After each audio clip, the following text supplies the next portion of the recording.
Hi everybody and welcome back to my kitchen. My name is Greta and I'm the dietitian at Johnstotter Cancer Center. So I'm really excited today about the recipe I'm going to make with you. So this is going to be for homemade chicken stock or chicken broth. And in the past we've done veggie stock before, but I thought it would be fun to do the chicken broth, and then I'll show you later another recipe that you can do with all the chicken that we're going to have. So we're going to get started and cut the veggies first and then handle the chicken. So I'm going to start with a nice big pot. You want a big pot to make this all in. We'll put the veggies down in the bottom and then we'll put the chicken on top of that.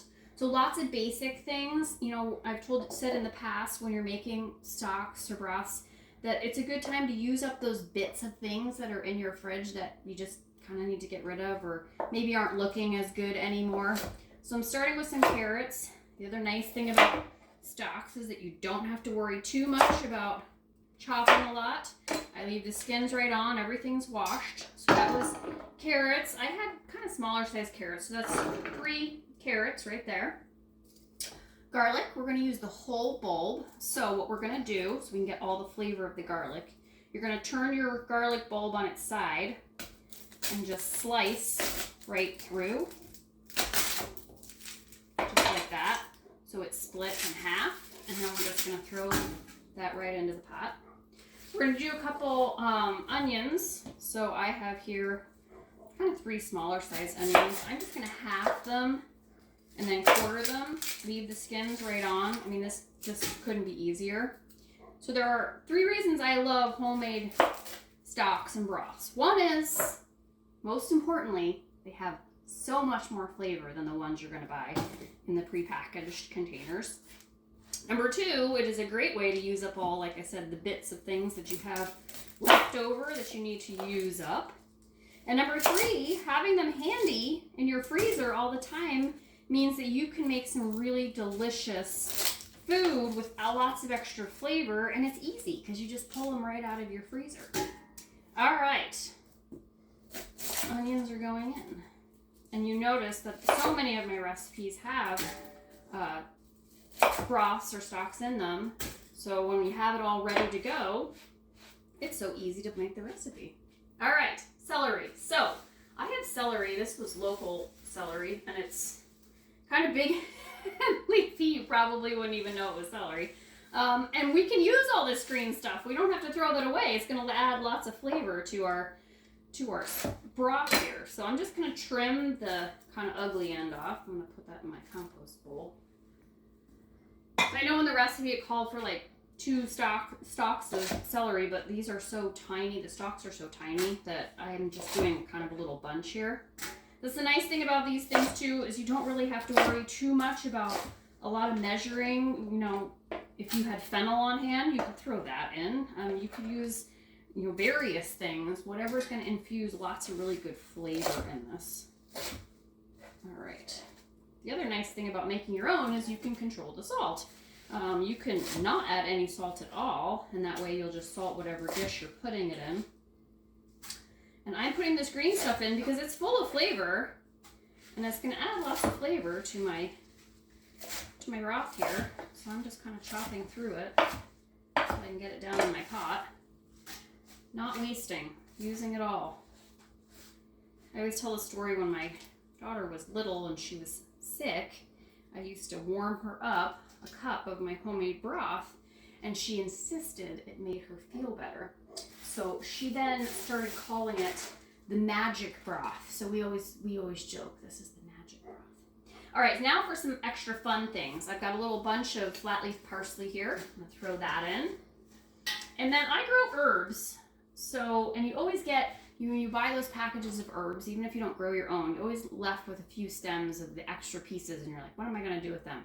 It's a great chance to gather them up and put them into your broth. So I have sage, rosemary, and thyme. I'm going to throw them in, sort of bonus ingredients. Just throw them right on top.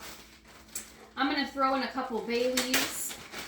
I have these beautiful bay leaves I got when I went to Grenada. So they're much bigger than the bay leaves you buy in the grocery store. So I'm just going to throw a couple of those in.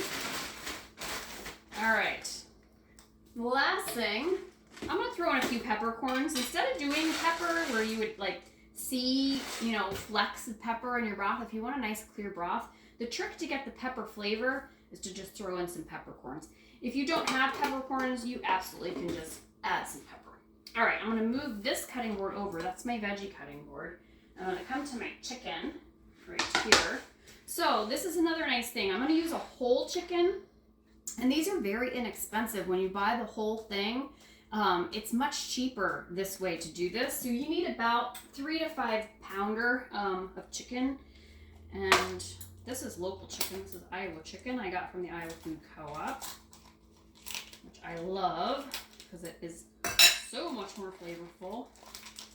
Now, one thing you want to keep in mind though, if you're buying store-bought chicken and the pieces, the neck and all the giblets and things like that, if they're in a plastic bag, make sure you remove them before you put it into your stock. I'm going to take the neck out and I'm just throwing that in there because that's going to add flavor. There's no plastic bag in mine because I bought a local chicken. And this is why I'm putting it on a separate cutting board, because you can see drippings are coming out and I don't want to get all those drippings on my good veggie cutting board. Just like that. You don't want to rinse your chicken because that will actually add bacteria to it. So we're throwing that in the pot. All right. All you have to do now, cover the chicken with water so it's about 1 inch above the chicken. I'm going to go ahead, I'm going to put it on my stove. I'm going to bring it up to a boil. Once it's boiling, you're going to turn it down to a low simmer. Now, I know this part takes a little while. We're going to let it simmer for about 2 hours. So this is a good activity on a weekend. When you have a little extra time, it's going to make your house smell wonderful. So after my chicken simmers, we're going to come back and I'm going to show you how we're going to finish this up. So I'll see you in a little bit.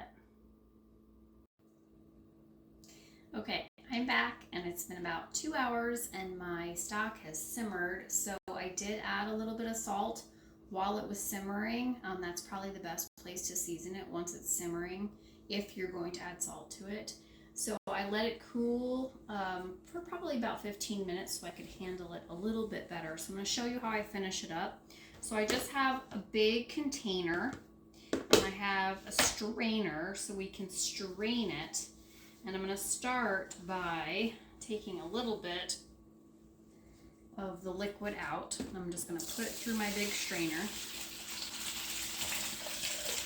And that way it'll catch all the bits of veggies and things like that. Just get as much of that liquid as you can. It smells so good, like my whole house smells so good right now. So I come back in with just a pair of tongs.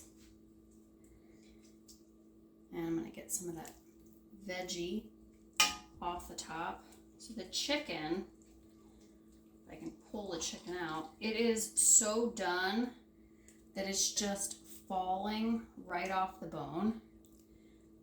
So I just put the chicken over on a separate plate. And this is probably like the most time consuming part of this. Oh my gosh, look at that chicken. It is literally falling right off the bones. So the chicken I'm going to save because next week I'm going to show you a great recipe for all this extra chicken that you have. Look at all this. Oh my gosh, it's so good. And it's so tender and so delicious. My cat is sitting here drooling because he is looking at this chicken, and that's like one of the few special treats he really enjoys. So what I'll do is just separate all the bones and the skins off of the chicken. Have the chicken all separated out here. Some of the veggies sticking, and that's totally fine. Piece of celery. I throw it in my strainer. Once you have all the chicken out, that's a nice big old hunk of garlic. All that's left in my pot is all the rest of the veggie.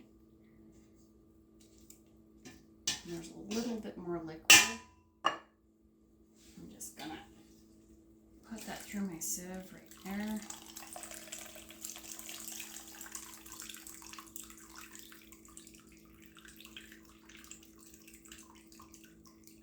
Look at all this stock. And now you have all of this to make soups and to cook quinoa or rice or whatever you want to do with this.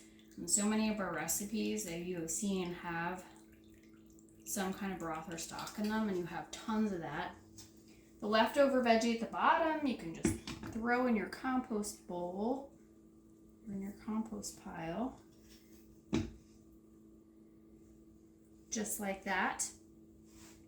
And then I'll just take my strainer out. And that rest of that yummy stock will just go right through your strainer. And look at that. You can store this now in your freezer for up to 3 months. So you've got loads of stock. A little trick that I recommend is if there's certain recipes that you know how much stock you're going to need, put it in smaller containers, measure out 4 cups, 2 cups, whatever amount of liquid or stock that you use for a certain recipe. And that way you can just pull it out of your freezer and you're ready to go.